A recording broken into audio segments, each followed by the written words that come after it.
नमस्कार, आपकी बात छत्तीसगढ़ में आपका स्वागत है। मैं हूं आपके साथ संभव गुप्ता। आज बात छत्तीसगढ़ में यूनिफॉर्म सिविल कोड यानी यूसीसी की। एक ऐसा मुद्दा जो सिर्फ कानून नहीं बल्कि राजनीति, संविधान, सामाजिक व्यवस्था और आदिवासी अधिकारों की बहस का केंद्र बन गया है। राज्य सरकार ने यूसीसी लागू करने की दिशा में कदम तेज कर दिए हैं। छत्तीसगढ़ में कैबिनेट पहले ही प्रस्ताव को मंजूरी दे चुकी है और मुख्यमंत्री विष्णुदेव साय ने यह साफ कर दिया कि आगामी शीतकालीन सत्र में यूसीसी विधेयक विधानसभा में लाया जाएगा। इस बीच सुप्रीम कोर्ट के पूर्व न्यायाधीश जस्टिस रंजना प्रकाश देसाई की अध्यक्षता में गठित समिति की पहली बैठक के साथ मसौदा तैयार करने की प्रक्रिया भी शुरू हो गई है। यहां पर सरकार का ऐसे में कहना है कि यूसीसी से सभी नागरिकों के लिए विवाह, तलाक, उत्तराधिकार और संपत्ति जैसे मामलों में एक समान कानून लागू होगा। लेकिन विपक्ष इस फैसले का खुलकर विरोध कर रहा है। इस वक्त कांग्रेस प्रदेश अध्यक्ष दीपक बैज का आरोप है कि छत्तीसगढ़ में यूसीसी की कोई जरूरत नहीं है। उनका कहना है कि यह कदम आदिवासियों के संवैधानिक अधिकारों, पेशा कानून और 5वीं अनुसूची के भावना को कमजोर कर सकता है। तो वहीं सरकार का यह दावा है कि यूसीसी का उद्देश्य समान नागरिक अधिकार सुनिश्चित करना है और किसी वर्ग के अधिकारों से समझौता नहीं होगा। तो ऐसे में सबसे बड़ा सवाल यही है कि क्या छत्तीसगढ़ में यूसीसी सामाजिक समानता की दिशा में बड़ा सुधार साबित होगा या फिर जैसा विपक्ष कह रहा है इससे आदिवासी अधिकारों और परंपराओं का असर पड़ेगा। क्या यह कानूनी सुधार है या राजनीतिक मुद्दा, और क्या सरकार सभी पक्षों को विश्वास में लेकर आगे बढ़ रही है? इसी पर होगी आज आपकी बात।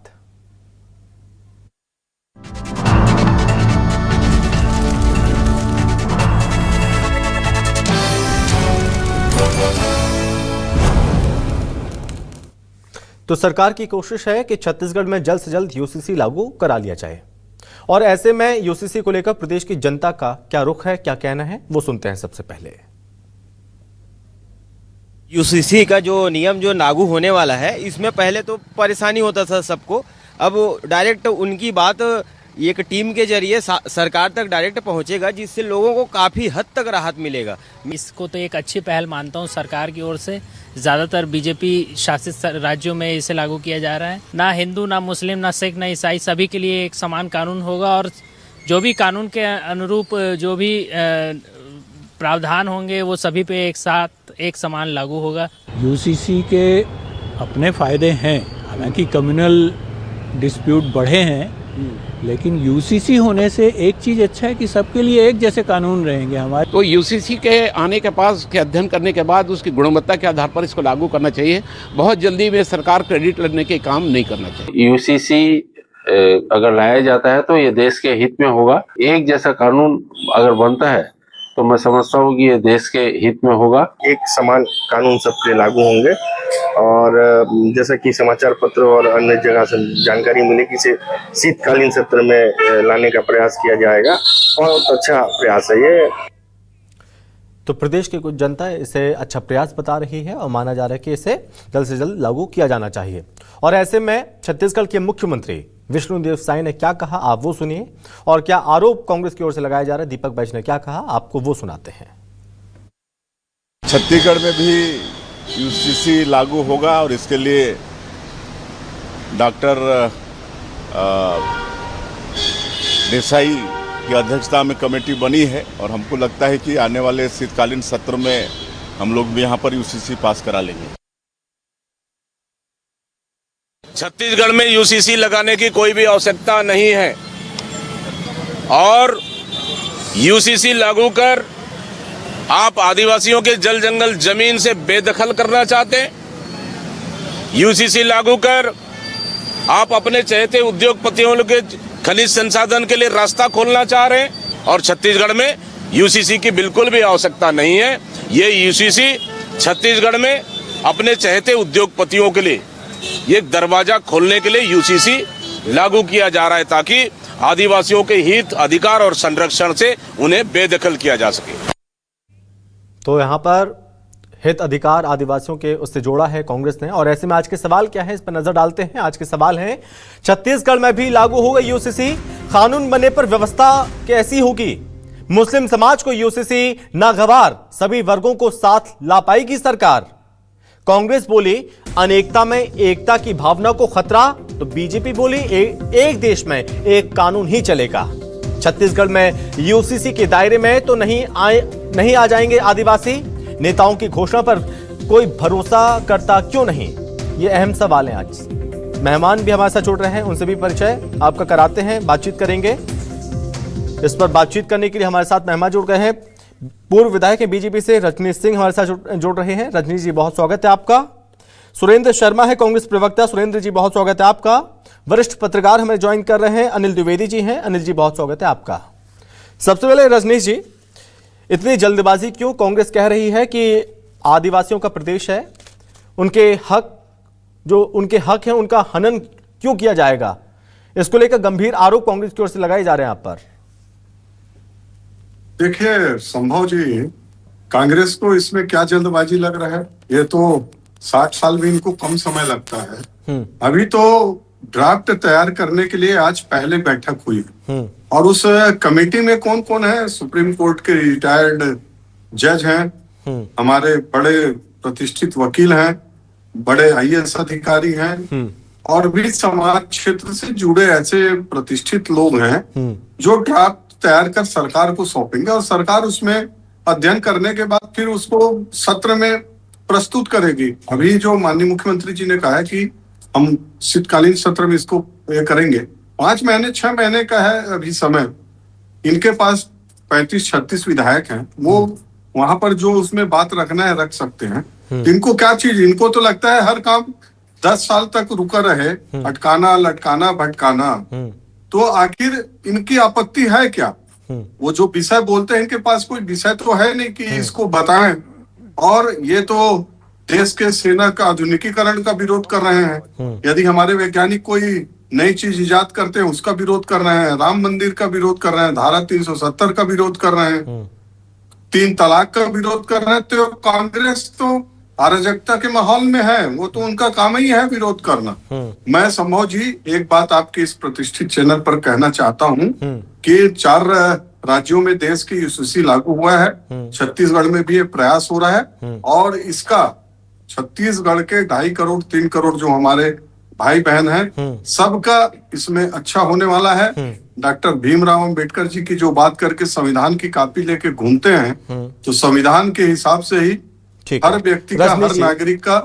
क्या सभी पक्षों से पर्याप्त संवाद हो गया है आपका? अभी तो ड्राफ्ट के लिए उनकी बैठक हो रही है, उसके बाद जैसे जैसे ड्राफ्ट का मसौदा आएगा निश्चित रूप से बातचीत होगी। अब इसमें अभी मसौदा नहीं आ पाया, लेकिन उससे पहले काफी पहले से जब ये चर्चा हुई थी कि छत्तीसगढ़ में यूसीसी आएगा, उस वक्त से ही कांग्रेस को ये डर सता रहा था और कांग्रेस बार बार ये कह रही थी कि आदिवासियों का जो हक है, जो अधिकार है, उसका हनन होगा, उसकी मुखालफत होगी, उन्हें अनदेखा किया जाएगा। जबकि ये बात आपकी ओर से कहा जा रहा है बार बार कि आदिवासियों को इससे दूर रखा जाएगा। कांग्रेस अब तक इन बातों से संतुष्ट क्यों नहीं हो पाई है? देखिए संभव जी, कांग्रेस को संतुष्ट करना हमारा काम नहीं है। मैंने जिन चीजों का जिक्र किया उन चीजों को नहीं दोहराना चाहता। कांग्रेस अराजकता के माहौल में पिछले 2014 से इनके तमाम, मैं लीडर का नाम लेके बोल सकता हूं, जो घटनाएं लगातार घट रही हैं, ये तो दिखा रहा है। तो कांग्रेस को डर है तो वो अपना डर को रखे, वो जवाब दे इन समाजों को कि 60 साल में इन्होंने देश का राज किया है, पंच से लेकर पार्लियामेंट तक। इन वर्गों के लिए इन्होंने क्या क्या किया, इनके उत्थान के लिए इनको जवाब देना चाहिए। तो इनका डर, वो देश में कुछ भी अच्छा होगा तो ये डर दिखाएंगे, भ्रम फैलाएंगे, संशय पैदा करेंगे, अराजक की स्थिति पैदा करेंगे। लेकिन देश की जनता, प्रदेश की जनता जानती है, भारतीय जनता पार्टी के ऊपर विश्वास करती है कि ये सब देश हित में, राज्य के सभी नागरिकों के हित में इस तरह के कानून बनाए जा रहे हैं। सुरेंद्र जी, क्यों भ्रम फैलाने की कोशिश की जा रही है, क्यों अफवाह फैलाई जा रही है और कांग्रेस विरोध क्यों कर रही है यूसीसी का छत्तीसगढ़ में? देखिए ऐसा है कि कोई भी योजना या कोई भी कानून जब बनाया जाता है तो उसकी, जैसे मान लीजिए उत्तराखंड में 1 साल पहले से यूसीसी लागू है, गुजरात में लागू है, मध्य प्रदेश में भी लागू है। तो सबसे पहले तो ये देखना चाहिए कि उस कानून का प्रभाव उत्तराखंड के सामाजिक परिस्थिति में, राजनीतिक परिस्थितियों में, वहां के अन्य परिस्थितियों में किस तरह का पड़ा। और उसको भारतीय जनता पार्टी को बताना चाहिए कि उत्तराखंड में यूसीसी लागू करने से ये लाभ हुआ है। ऐसे जो लोग हैं वो संतुष्ट हैं। दूसरी बात, एक चीज समझ लीजिए आप, भारत बहुत ही विविधतापूर्ण देश है। यहाँ पर अलग अलग किस्म की जातियां हैं, अलग अलग किस्म की उनकी परंपराएं हैं, धर्म है, अपनी मान्यताएं हैं, अपनी सांस्कृतिक विरासत है, उस पर चलने की प्रक्रिया है। और कुल मिला के हिंदुस्तान अपने आप में विभिन्न फूलों का गुलदस्ता है, जिसमें सब अलग अलग रहते हैं और अलग अलग रहते हुए अपनी अपनी परिपाटी में अपनी अपनी खुशबू ले करके सुगंध देते हुए गुलदस्ता के हैसियत से काम करते हैं।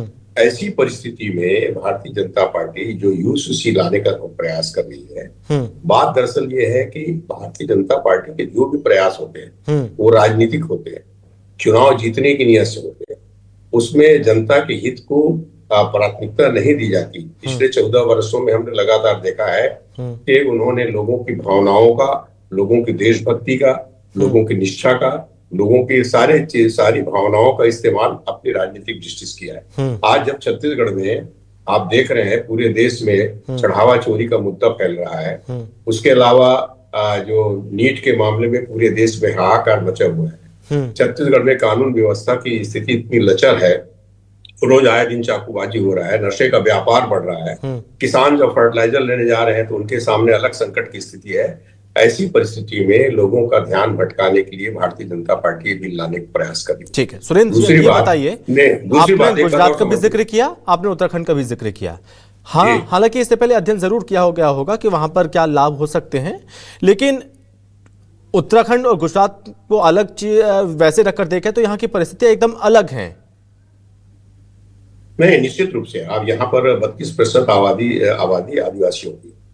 अब आज की तारीख में आदिवासियों की जमीन जो है, अनुसूचित जनजाति की जमीन बिना कलेक्टर के परमिशन के नहीं ली जा सकती। ये उनको सुरक्षा प्राप्त है। उसी तरीके से उनकी अपनी जो सामाजिक परंपराएं हैं, वो 6वीं अनुसूची में उसको उनको प्राथमिकता अलग है। तो वहां की व्यवस्थाएं अपने आप में अलग है। क्या इस यूसीसी के आने से उनके जो विशेषाधिकार हैं या उनकी जो अपनी पारंपरिक व्यवस्था है उसमें हस्तक्षेप होता है? नहीं होता है।